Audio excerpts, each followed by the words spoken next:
Hello,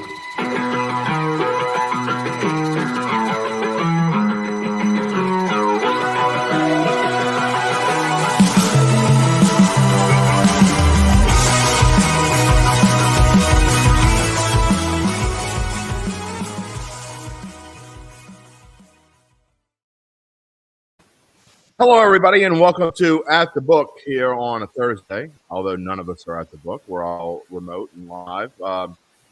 We had so much going on at Caesars. We are all wrapped up in stuff. We are home this weekend, but we're at the book nonetheless here on a Thursday. What's going on, fellas? Devin Jackson, Spencer the Guru Urquhart. Devin, how are you today? Doing pretty good.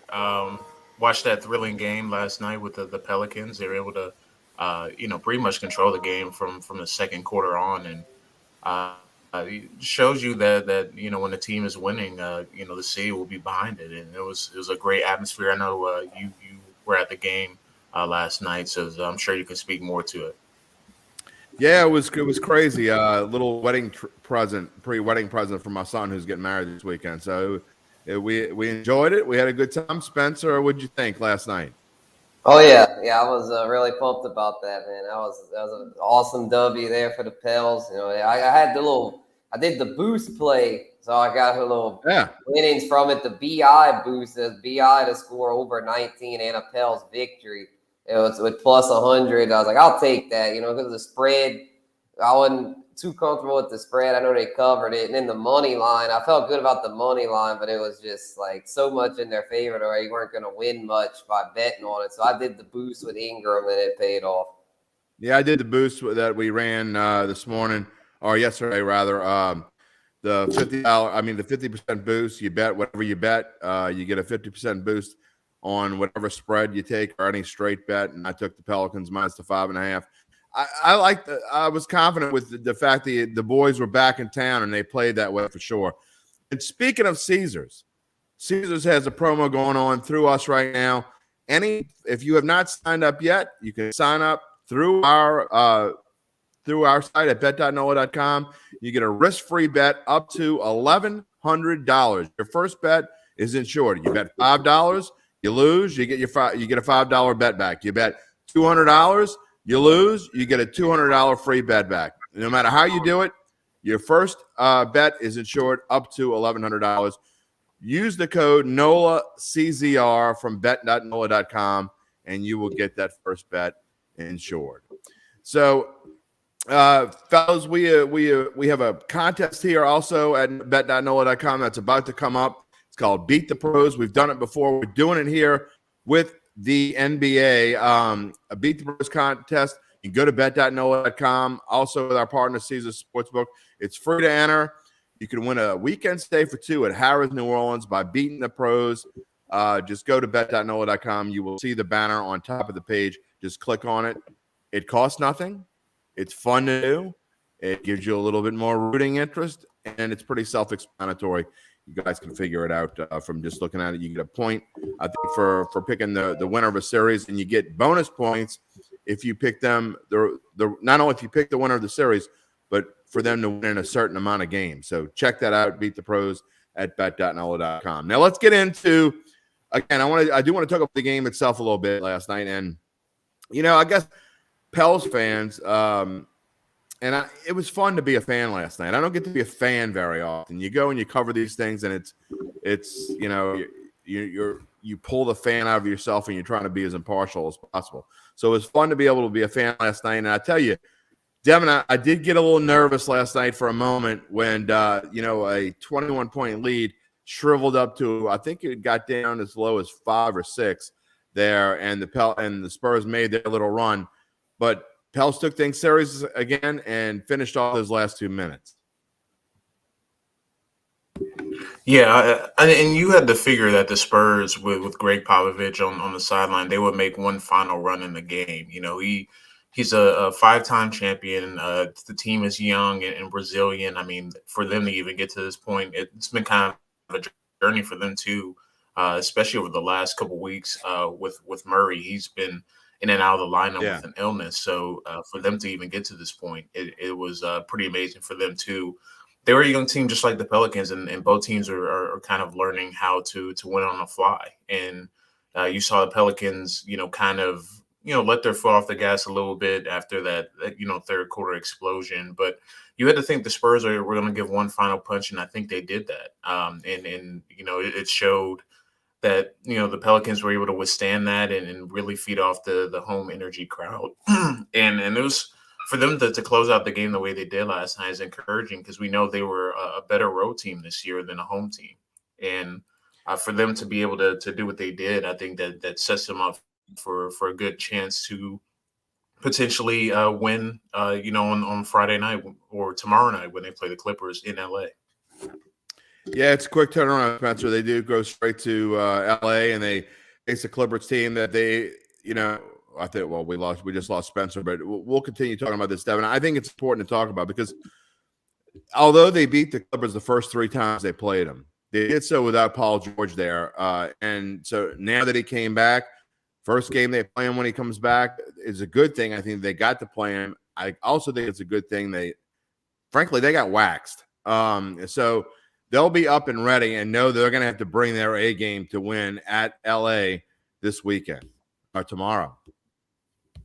Yeah, they're going to have to play some of their best basketball. But, I mean, now with Brandon Ingram and CJ McCollum in the lineup, they're 9-2 this season. So I think that's an encouraging sign for them that they have their top 2 scorers. Even though the Clippers have gotten Paul George back, they're not going to have Kawhi Leonard until likely next season. So I think it's going to be important for them or for the Pelicans at least, to get off to a good start.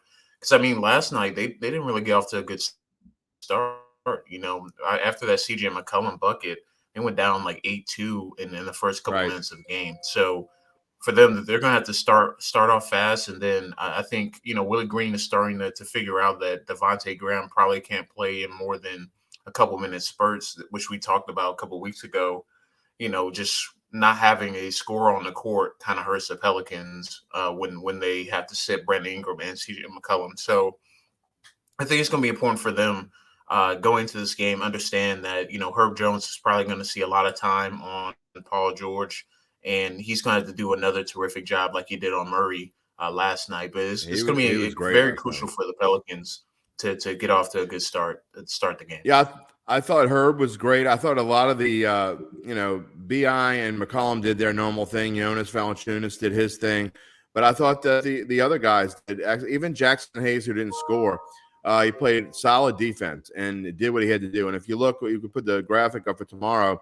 The Clippers are a 4-point favorite going into the game tomorrow night. The L's on the money line. If you think they're just going to win straight up, you're getting plus 155. I think that's a good number. I'm not quite ready to make a prediction on that, but I do think the Pelicans are going to come out to play and be ready to go. And again, I think going out to the West Coast, getting beat as bad as they got late in the season, even though Brandon Ingram wasn't playing in that game, I think it was a really good thing for them because they have to realize now that, hey, this is a tough game. I mean, not that they didn't think it would be a tough game anyway, but I think you're going to see the Pelicans A game last night. It did not faze them at all. The big crowd, the playoff atmosphere, the sellout crowd, they got behind early, Spencer, and I think that, that also kind of helped a little bit. Getting behind early, I think they were down 8-2, then 10-4, and didn't kind of take charge until I think towards the end of the first half, they started to impose their will a little bit. They had that little run at the end of the first quarter. B.I. had the fantastic dunk and then the Euro move and gets his points there, and McCollum with an incredible second quarter. But I think the fact of what they had to go through last night and then hold off a Spurs run is going to help them tomorrow night. Yeah, most definitely. CJ really put the team on his back. And that's kind of what I was thinking heading into last night was that with CJ there, his experience and the rest of the talent they've got with the B.I. and Jonas should be able to take them over the top. And sure enough, it did. Had a pretty commanding win. So yeah, feeling pretty good about against the Clippers. Hopefully they can pull it off. It's going to be tough, but I do very much like the Pels with the points there. I'll take them with the +4.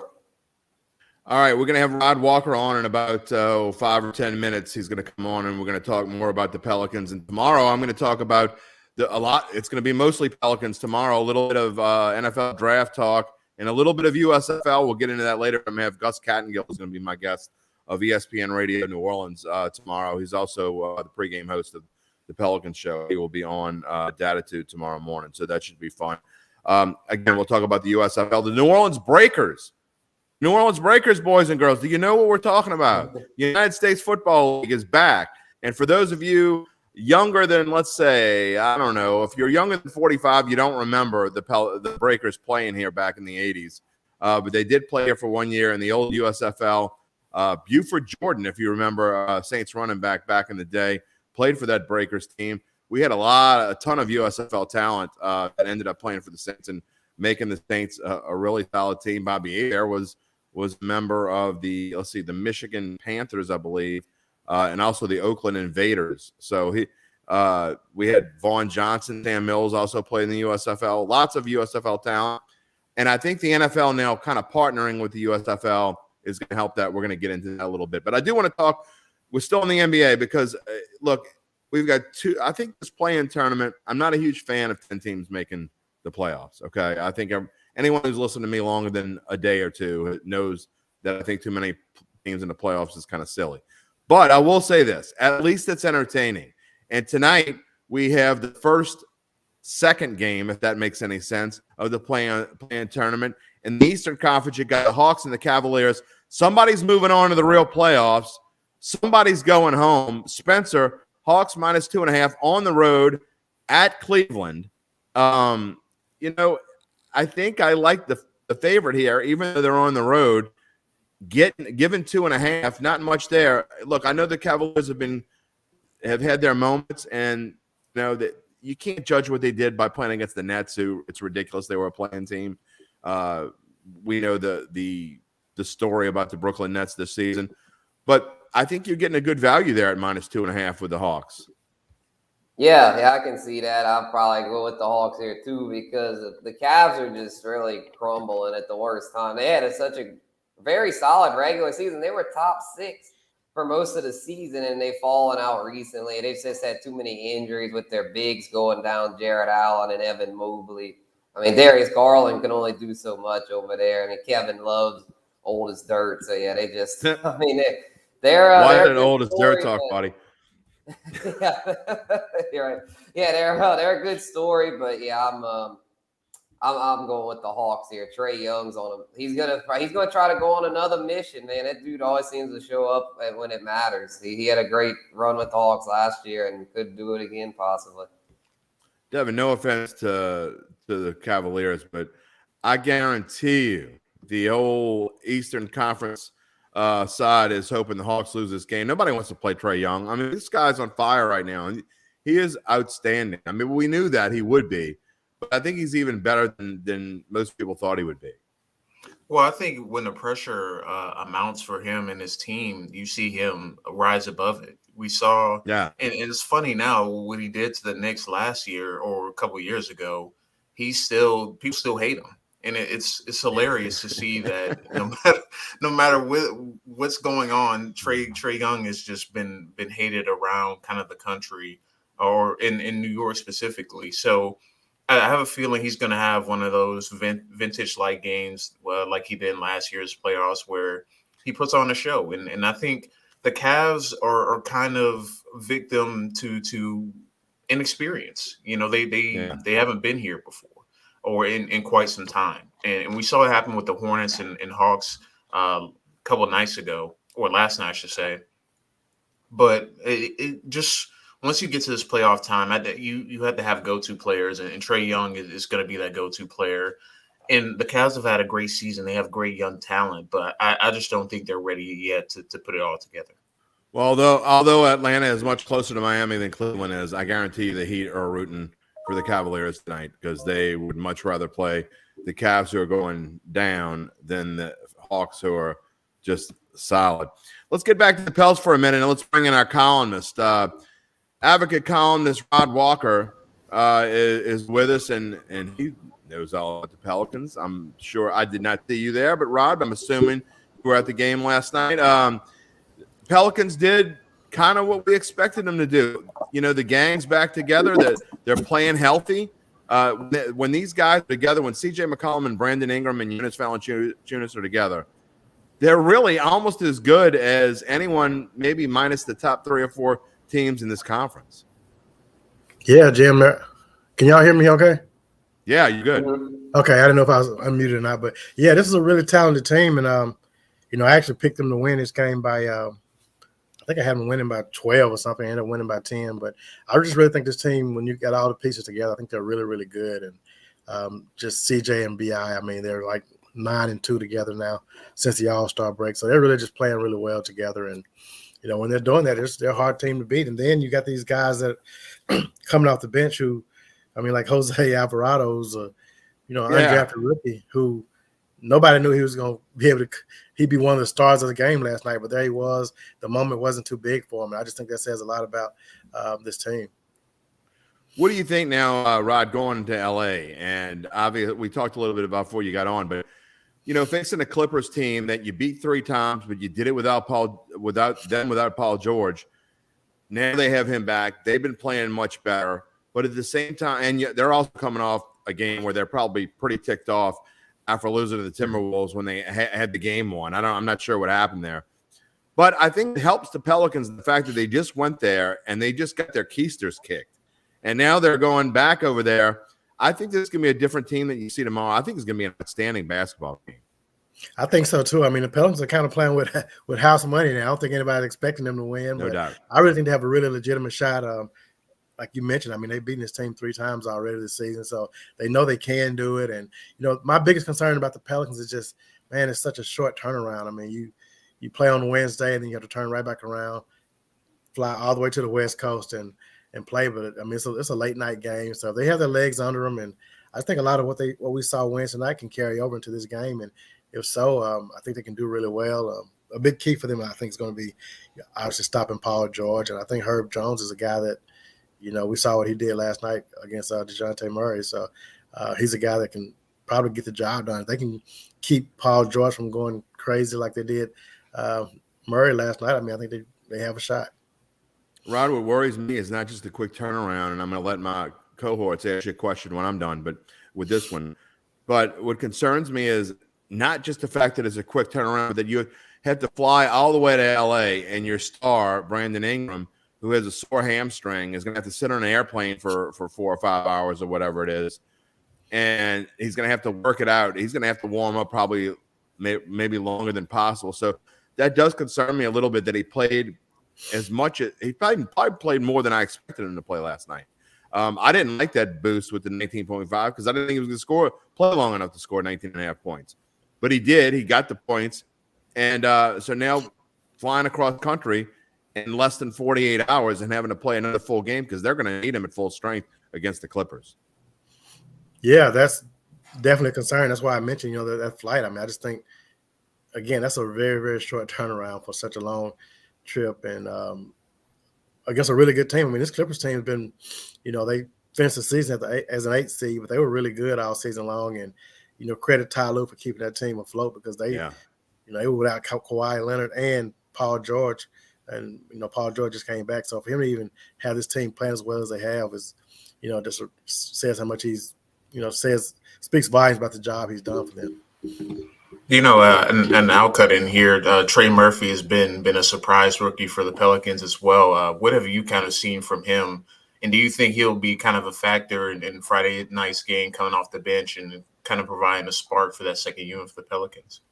Yeah, I think he will. A lot of times people talk about these coaches shortening their bench during the playoffs, but I mean, the Pelicans are still, pretty much. I think they went 9 deep yesterday. I don't know if I can't remember if Billy and Herman Gomez played. Billy never came in. Yeah, he never. Yeah, yes. I think he went 9 deep last night. But yeah, this is a team that, Willie Green, he believes in these young guys. He's letting Trey Murphy play, key minutes in a big game. Again, we mentioned Jose Alvarado, and obviously we've been talking about Herb Jones all season, another rookie. But, he had Herb Jones and Jose closing out the game last night, a do-or-die game. So, I mean, to have 2 rookies doing that says a lot about this team. And but, yeah, Trey Murphy's a guy that, if they can get any kind of steal some minutes and some points from guys like that, and they kept out, because we know that Brandon Ingram, C.J. McCollum, and we know what Jonas is going to do. I mean, they scored 81 points together last night, those three guys. So if you get that kind of production from them, anything you get from anybody else is just, just gravy. So,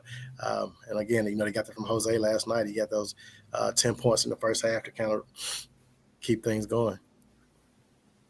Spencer, you got a question for Rod? Yeah, go ahead. Yeah, I do. Yeah, so Rod, I know that the Pels, but BI and CJ, of course, get most of the attention as far as being the go-to guys. But the bigs chip in a lot, Jonas and then Jackson Hayes. So how big of a factor do you think that the big men will play against the Clippers? Yeah, I think they'll do well. I mean, Jonas in that third quarter, he was he kept, I think the Pelicans were up 11 at halftime, and Jonas, they just started dumping it into him in the third quarter, and they were able to maintain that lead. And then obviously the Spurs cut into it like in the fourth quarter. But yeah, Jonas he's been one of the most dominant big men in the league this season. I mean, obviously we talk about Embiid and Joker and Giannis as far as big men, but I mean, what Giannis has been really consistent all season long, averaging a double-double, and he's gonna get the rebounds and he's gonna bang down low and get the points. So he'll be big if they can get that kind of production out of him Friday night.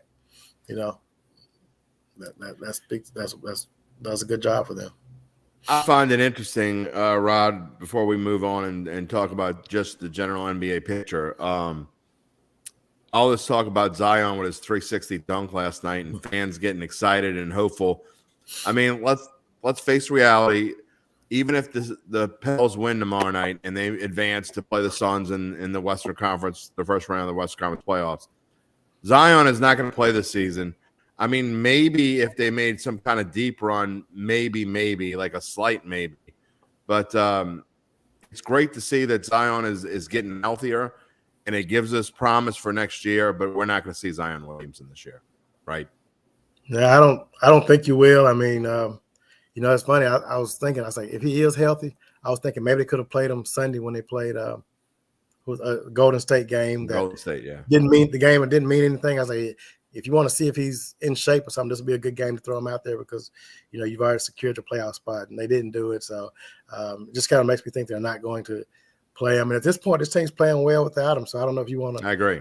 Mess up that chemistry now. I mean, if the Pelicans win Friday night and play the Suns and fall in the whole 2-0 in the series or 3-0 in the series, I mean, and you feel like Zion's healthy, maybe you can do it just to give the fans some optimism for next season. But I think this team's playing well enough without him to just roll with what you've got right now. And if he's not 100%, I mean, you can't risk it. I mean, it's not worth the risk because if he gets injured again, we could be going through the same thing next year. So exactly. You got to be careful with him. And I'll tell you, Rod, I mean, just being there last night, the place was electric. And I don't know if you want to mess, like you said, with the chemistry, because, I mean, at this point, I'm not sure if these – you haven't played all year. You're not sure when you're supposed to go to him. You don't want to force things. He's never played with CJ McCollum. It's just, to me, it'd be a weird time to try to bring him back. Like you say, I wouldn't have a problem if they tried it. They're down 2-0 or 3-0 to the Suns, or even 2-0. You're down 2-0 to the Suns. You're coming home. Maybe you see what happens. You get the crowd just going nuts. You got nothing to lose in that situation, except for him to get hurt again. But because even when CJ got here with the trade, I mean, the Pelicans struggled those first 4 or 5 games. That's right. It just takes a while to get adjusted, and obviously in the playoffs you don't have 3 or 4 games to mess around with. So it's just not really worth the risk unless you're just in a big hole in the series. Yeah, it just doesn't make sense to even try. People get all fired up and think if you hear it every day. Just think if this team had Zion, if they could put Zion in the playoffs. I think in the long run, when you talk about what this team potentially could be next year or even the year after, if they can sign Zion to a long-term deal, I think the pieces are there to where this could be one of the best teams in the NBA. But you can't just throw somebody in there that hasn't played, and with all these weird pieces. And really, Alvarado hasn't played with him. McCollum hasn't played with him. I mean, Jonas has never played with him. Herb Jones. I mean, you go down the list. I mean, most of this team hasn't played with him. So it's a little bit weird, and I think that there is going to be obviously some time they're going to have to get used to that. Let's move on to the overall. Before we let you go, I want to talk about the overall NBA picture. And you look at the odds to win the NBA championship. I find it interesting because you could have had the Suns at about 2 or 3 weeks ago at about plus 450, and which I was saying and over and over and over and over again was a huge bargain at plus 450 because I think they're the best team in the NBA. And then if you look down the list, you got to go all the way to Golden State and Memphis before you get to the closest teams in the West. So I think there's a clear path, Rod, unlike in the East where there is no clear path. The number one seed, no one's giving them any credit. The Heat are plus 1,000. They're behind Brooklyn and Boston and Milwaukee. I think in the West, Rod, there is no question that the path to the NBA championship goes to the Phoenix Suns. Yeah, I agree with you. I think obviously if Steph Curry was a little healthier, if we knew his status a little bit more, I mean, I think, Golden State's odds probably, get a little better. But, yeah, I think Phoenix, I mean, all season long, they've been the best team. They were there last year in the finals, and it's a team with a lot of depth. I mean, they have all the pieces you need, and you got a guy like Chris Paul who's, he's obviously done more in his career than C.J. McCollum, but it's the same kind of just leadership that he has. He brings something to the table that you just don't find a lot. So I think Phoenix is, I think they're definitely the favorites going into this thing. And, I'd be shocked if they don't get to the finals back-to-back years. And, I'd actually, if I had to pick a winner right now, I'd pick them to win it all. I just think they have what it takes. And I just think they have all the pieces. Almost too late to bet on, though, at minus 275. I mean, Yeah. It's just kind of crazy. And interestingly enough, you look at the Pelicans, and the Pelicans were plus 25,000 last week, okay, which means you could bet $100 on the Pelicans to win the NBA championship. If they win the NBA championship, you get $25,000. Interestingly, they win last night, and their odds go up. They're at 30,000 now. So I'm a little OCD, so I have to explain my bet. I bet $4 on them back when they were I forget what the odds were, but it was higher than 25,000. I think it was 50,000 or something along those lines. Anyway, when I saw that they went from 25,000 to 30,000, I'm like, why not put another $3 on it? And then I wanted a certain number. So, in the long story short, I got $7.10 on the New Orleans Pelicans. Rod Walker, do you have any chance to win big money?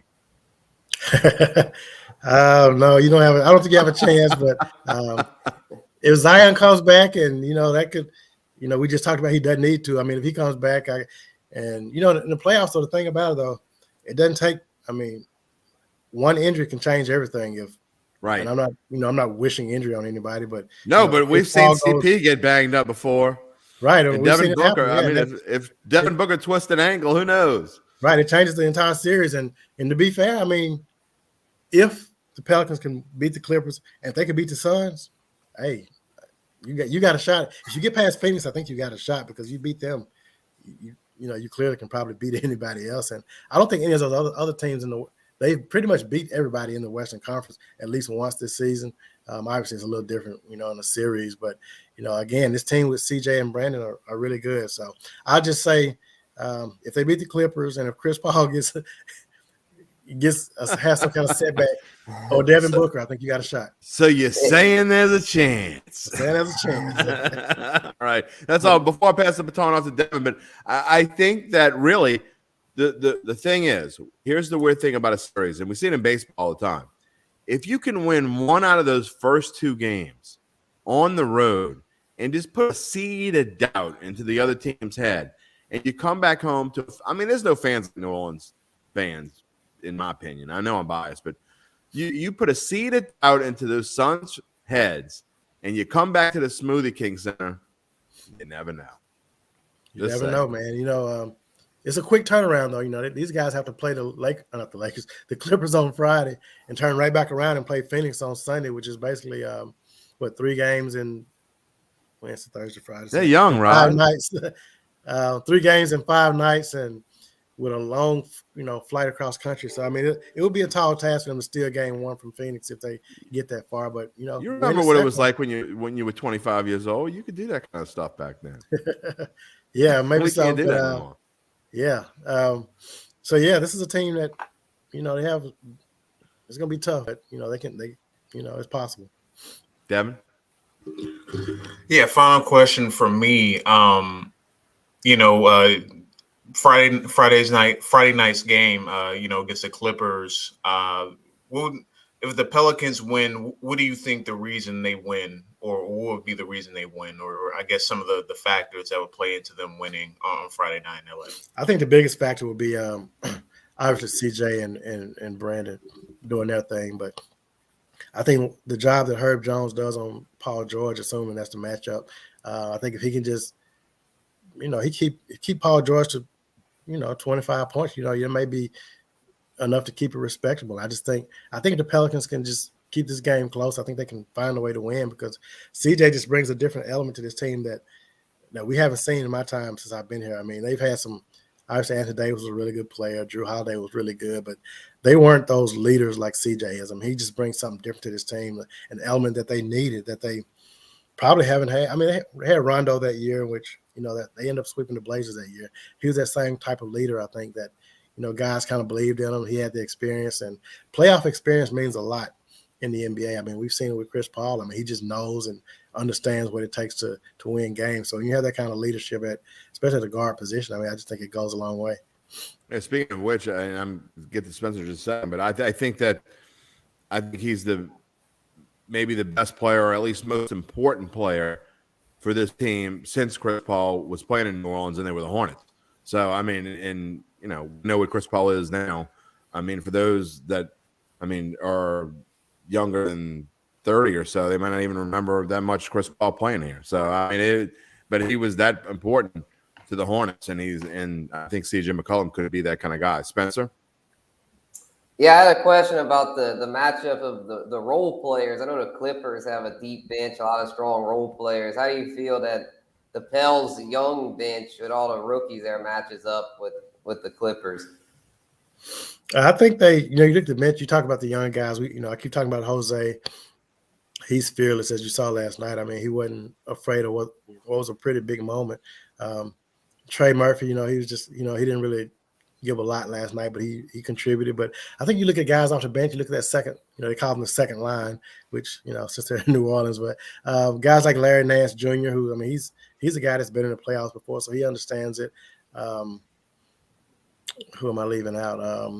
Devontae Graham. We haven't talked about Devontae Graham. Yeah, he hasn't played very well lately. Yeah, he didn't play a lot last night. I mean, he got in there for a little while, but if he can get going, but he's been pretty inconsistent, But again, if you can get anything out of the bench guys, I mean, they can give you 30 points or something like that. You 20 to 30 points or something, that's probably good. So you're just kind of looking for those guys to be able to help out. But this team is going to need the big, quote unquote, the big three to carry the load. I think the bulk of the load. Yeah, I found it interesting that Devontae Graham was the first replacement to come in, I think, other than Trey Murphy when Ingram got two quick fouls. But Graham didn't play very well. Jose came in and did play well, hit the 2 threes right away and hit another 3. But I think we only saw Devontae Graham like another couple minutes after Jose came in and played well. That's a pesky little bugger, man. You do not want him guarding because he's just a pain in the keister. He is, man. And, I think, I talked about them shortening the bench like teams doing the playoffs. And I think, we're going to obviously see Jose get a lot of those minutes that Devontae was getting. I think he's produced in the big moments. And I think you can't deny that. And I think, I think Devontae's minutes could, it could shrink even more over this next game just because of how well Jose's played. All right, before we let you go, our last question: are you pumped up? Didn't know it was happening, or don't care that the USFL is starting this weekend? I'm a little. I won't say excited. That'll be a bit of a stretch, but I will watch the first. I'll watch the first games if I can, and actually have a story coming up on a USFL story for Sunday. So I'm in tune to what's going on. I'll say that. I think it's kind of weird they're going to be playing all those games in Birmingham, but I do understand it as far as, cost-saving measures. But, it'd be kind of interesting if the New Orleans Breakers were actually playing here in New Orleans. But I guess eventually they might get to that. But, I'll be definitely tuned in. It'll be a little different than the first time they played back in 1984. But the USFL, one thing I like that I was saying, I think before you came on the air, is I do like that they're going to try and they kind of did this with the XFL before it had to stop playing.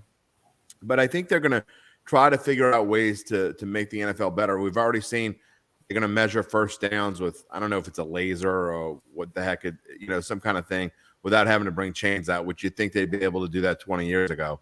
They could put lines on the TV screen that aren't really there. You think they can measure a first down without going out there, but just different things. And to me, that's the kind of thing that I find exciting. Let's find more innovative ways to make football better, and then you experiment with something like this.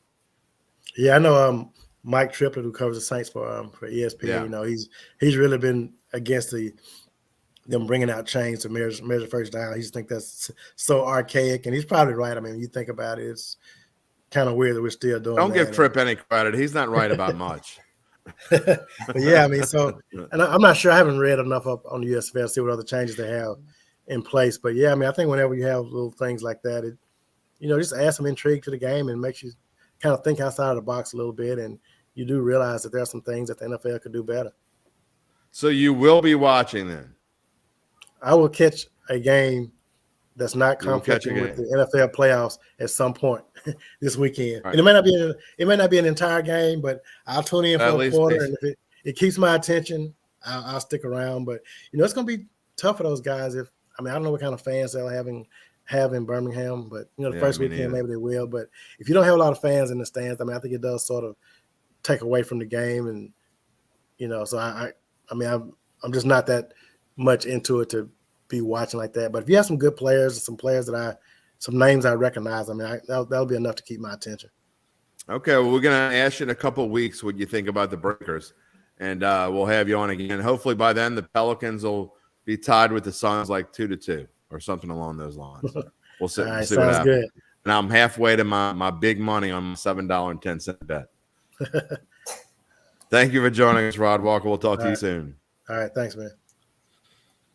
Rod Walker here on At the Book. And speaking of the New Orleans Breakers, they go into this weekend against the Philadelphia Stars, a team that, interestingly enough, Jim Mora coached way back when.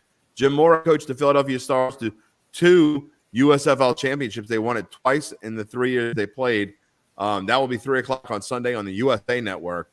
And you guys going to be watching or not? I'm going to start off with you, Spencer. You're going to be watching this weekend.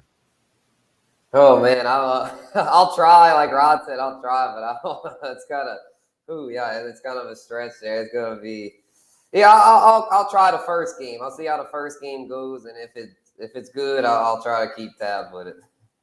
Devin? Yeah, I'll be tuning in. I watch any football, so I was watching like MAC and FCS games in the fall, so I'm game to watch it. I mean, there's a few names to recognize. Obviously, there are. For the Breakers at least, they're the quarterback Kyle Sloter. I mean, he was like a preseason star for the Vikings and Broncos. So I'm interested to see him actually get a chance to play and start as a quarterback and see how it goes. But I don't know if you guys saw it, but this week they've been unveiling mascots, and I think that's been kind of the talk of the town more so than actual games. That's pretty bad. That's pretty bad. I mean, I know some people like it, but it's not as bad as the baby cake, Spencer, but it's pretty scary. It looks like, and I know you might not even remember the Aqua Fresh, but that's what it looks like. It looks like toothpaste on his head. I don't know what is that going on. Lord, I haven't seen it yet. I'm gonna have to look it up after the show here because that's New Orleans always has a way of doing the mascots wild. Like with Pierre the Pelican originally, it was all crazy looking, and the king cake baby is the king cake baby is scary. Whenever they bring that thing out, it's like clowns for me. I can't deal with clowns, and I can't deal with that king cake baby. Get that thing away from me. That thing is nasty. It gives me nightmares. So Pierre's not quite as bad. They've actually fixed him. Yeah, I saw him last night. He looks a little better. His beak, it doesn't look like it's coming out of the water and it's going to like grab you and give you nightmares like Jaws did back in my day. But toothpaste head. I mean, that's what they were looking for names. I was going to call him Aquafresh. I don't know. But anyway, I'm excited about the USFL. but of course I'm a sicko. I like the XFL. I thought that was interesting. I find it interesting. You saw the line that we posted, and Devin, we posted a line 2.5 points, but that's only on BetMGM. Right now, it's not on Caesars Sportsbook. So hopefully they will have USFL lines there, and we'll be able to bet on USFL games easier. Yeah, for sure. I think I would. I mean, I assume most sportsbooks may want to see what the quality is and if there's any interest to even put it out there. But speaking of XFL, you did mention XFL. You know, they named their coaches, and I saw that. And one of the coaches is a former Saints coach, Jimmy Phillips. Haslett. So and Wade Phillips. Yeah, Wade Phillips also too. a former Saints coach. Yeah, so a couple of former Saints coaches named to the coaching pool, and I'll tell you what, you know, I think the XFL popularity is apparent, and obviously, I would love to see an XFL team in New Orleans because I think it would do really well. So would I. But I think it's made it complicated now that the USFL has one here. So I'm interested to see if they just go the Houston route and put one there instead of New Orleans. But there's certainly going to be a few teams, I think, in the South for the XFL at the very least. I'm also interested to see if those leagues, both kind of, sort of developmental leagues for the NFL, they're kind of USFL more than the XFL, but the USFL is actually working with the NFL. I don't know if the NFL owns the USFL or don't they own them? They bought them they settled for $1 in a trust case back however many years ago. But I'm not sure if they own them, but I know they're more in partnership. But I know the XFL was trying things and they were trying to work with the NFL to try some experimental things. And one of the things the XFL does that I absolutely love, and I hate to get on a tangent here about off-league football, but you know, when they review a call or a play, you can actually hear the officials talking to one another and hear what they're talking about. Oh, you're talking about the Sky Judge. Yeah, and my son and I were talking about this last night. They had a call last night in the Pelicans game. If you watch the whole thing, ball went off a Spurs player's foot. They went and reviewed it. They reviewed it for like 3 or 4 minutes and came back. I guess it was inconclusive. Didn't have it on the TV, but it was clearly off the guy's foot. I'm not sure what they think was inconclusive, but regardless, no matter what they call, I sure would like to hear their discussion and their thought process of what do they think and what are these officials talking about instead of just coming back and telling us the play stands. That doesn't tell me anything. Why does it just stand? I don't want to hear Gene Steratore tell me his opinion on why it stands or Terry McCauley's opinion on why it stands. I want them to tell me why it stands. I mean, so I think some of the innovations that we see over the course of these two leagues in the next year or two, I think they're going to have, if they work out as well as I think some of the ones in the XFL did, they're going to have to bring them into the NFL.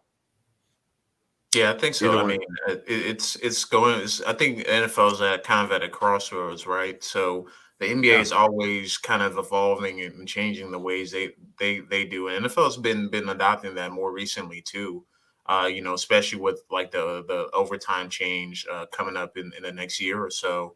So I think, you know, the referees are the biggest point of emphasis, and having, you know, a Sky Judge or just hearing the conversation, I think would be a lot more valuable to even, you know, some of the coaches, because the coaches sometimes in games don't get a full explanation, and then they don't get an explanation till like Wednesday of the next week when it no longer matters. That's right. So I think it's important that, you know, with these leagues, obviously don't expect the product to be anywhere near the NFL, but more so seeing how they do things during the game and see if that makes the flow of the game smoother.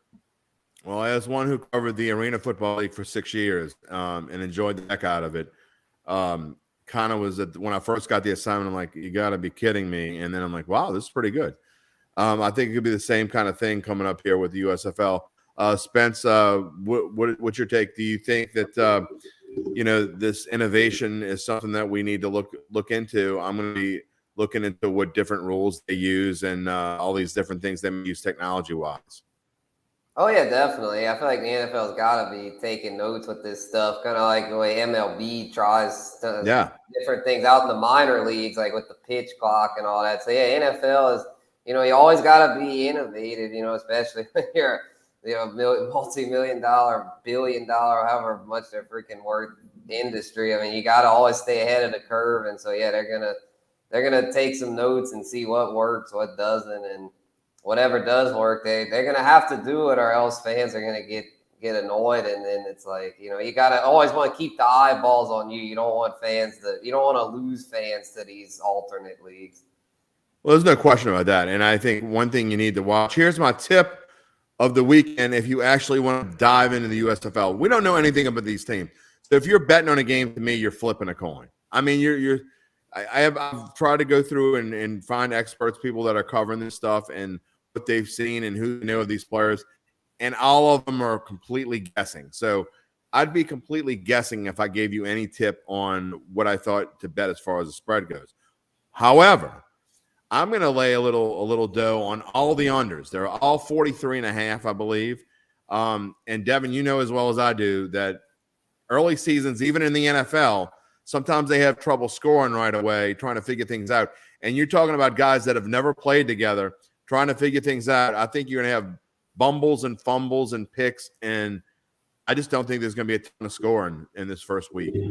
Well, when I think about the last couple of years, the startup leagues that we had, like the AAF and even the XFL, usually there's one team that's more put together than the other, and you see a lot of blowouts in week one, but it's not indicative on how good the team is. It's just they are still figuring things out on the fly. I think they didn't start practicing until like March or middle of March after the draft. So they've only been together a couple weeks, a month maybe, and they're still making roster changes and doing things on the fly and whatnot. So I think, having that first live action, and you also got to think about, the availability of some of these players. It's not like an expansive roster, where they have like 100 and some players for each team.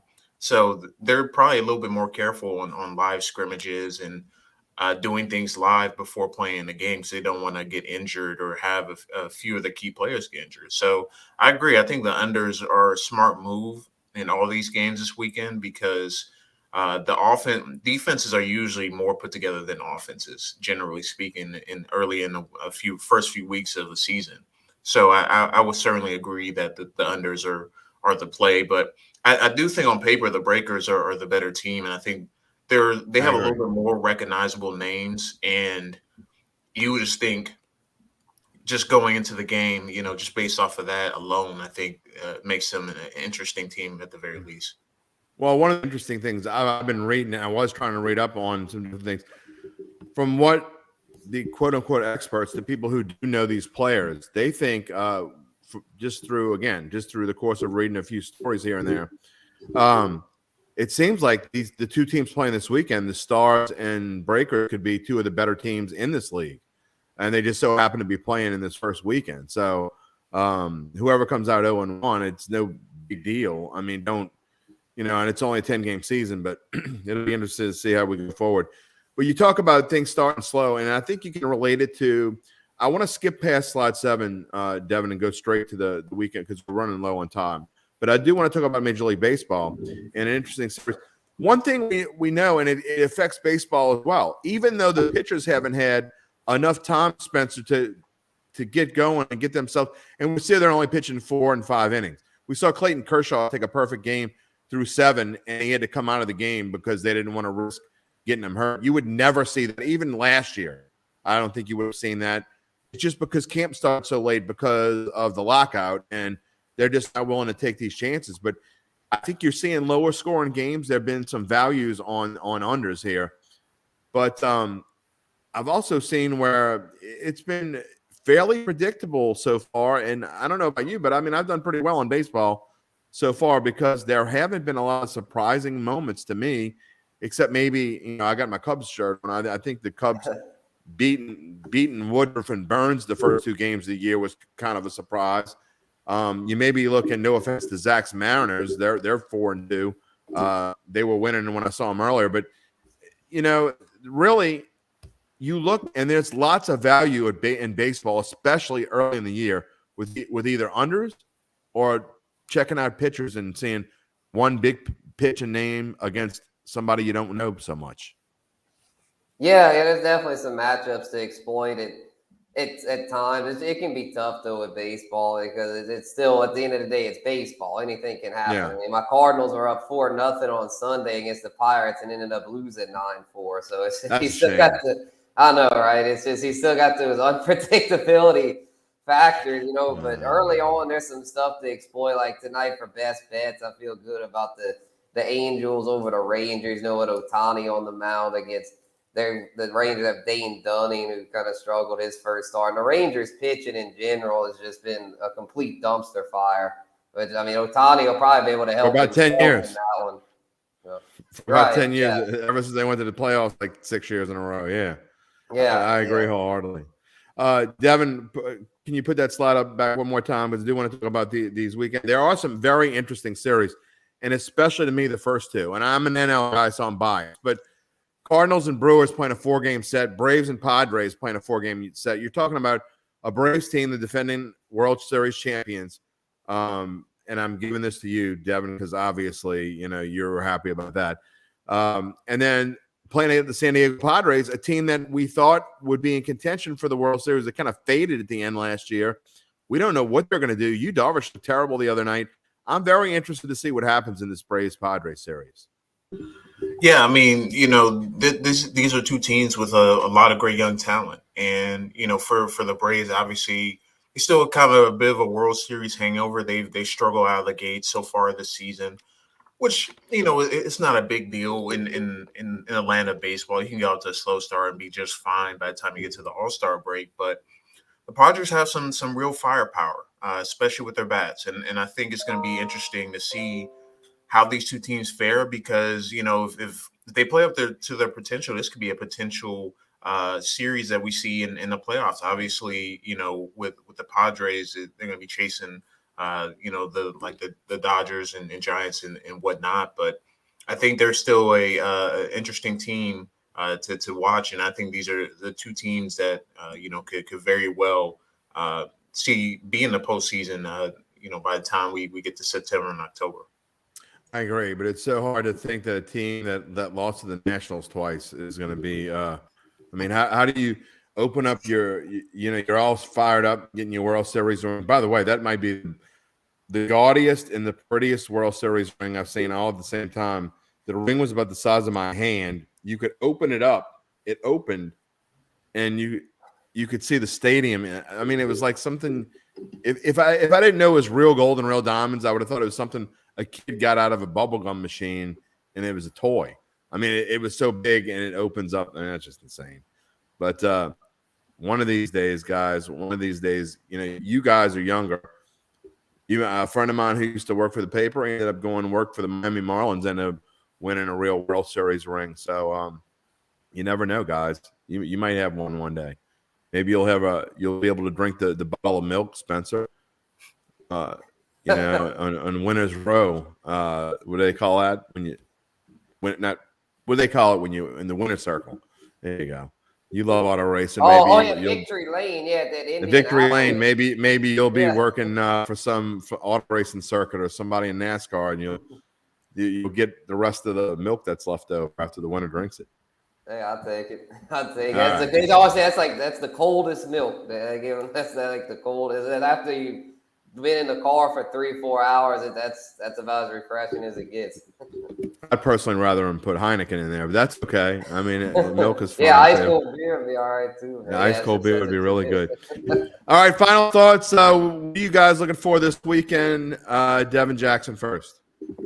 Well, I want to see what the Pelicans do tomorrow night. I think, all eyes are going to be on them, really in the two matchups. I think even with the Hawks and Cavaliers playing beforehand, they clearly know, or the schedule makers knew what was going to be the biggest draw.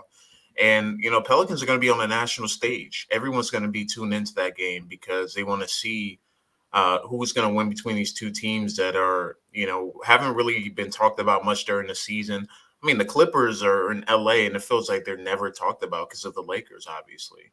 So I think this is a big game for both of the franchises that are kind of transitioning after, not the Clippers, not so much transitioning, but more so getting back healthy. And for the Pelicans, showcasing their young talent and the veteran CJ McCollum. So I'm excited to see how that game fares and see if the Pelicans can set up a date in Phoenix next week. Spencer? Oh, yeah, definitely interested in see how that Pels series, Pels playing game goes, and then hopefully it'll be a series against the Suns. And then, MLB is like we just talked about, hot and heavy. My Cardinals facing the Brewers.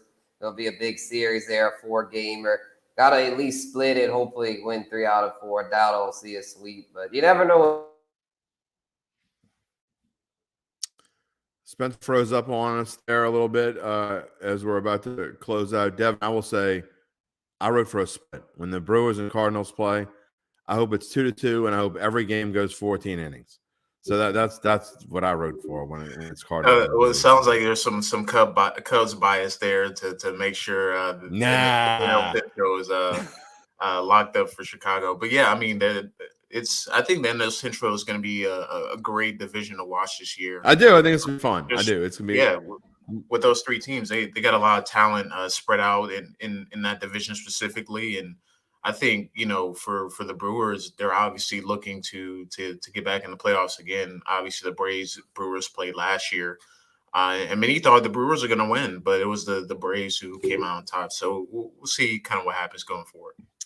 Well, my final thought is a personal note. I'll say it again on Datitude tomorrow. Tomorrow, Datitude. Gus Cattengill is going to come on with us and talk about the Pelicans. I'm also going to have Dave D Squared DeCorbier is going to come on. We're going to make some USFL predictions, and we're going to be completely funny when we do them. We don't want anyone to bet on the silly things we say tomorrow. It's going to be all fun on tomorrow's Datitude. But my son Blair is. We talked about how we went to the Pelicans game last night. Hard to believe. Seemed like he was just a little kid, and we were watching the Seahawks and Steelers playing the Super Bowl. Seemed like yesterday. He was sitting on my lap. And Saturday he's getting married. Rehearsal dinner tomorrow. I told him that he had to make sure there's a TV there because we got to be able to watch the Pels and Clippers tomorrow night. And he made sure that they would. So we'll see how that goes. But that is going to wrap up at the book for us. For Devin Jackson, for Spencer the Guru Urquhart, Zach Ewing couldn't be with us today. He and his lovely bride are celebrating her birthday, and so there's a lot going on. And then there's Easter. So everyone have a wonderful Easter weekend. We'll be back here on Monday with Bayou Bets, and I'll see you on Datitude tomorrow. So long, everybody.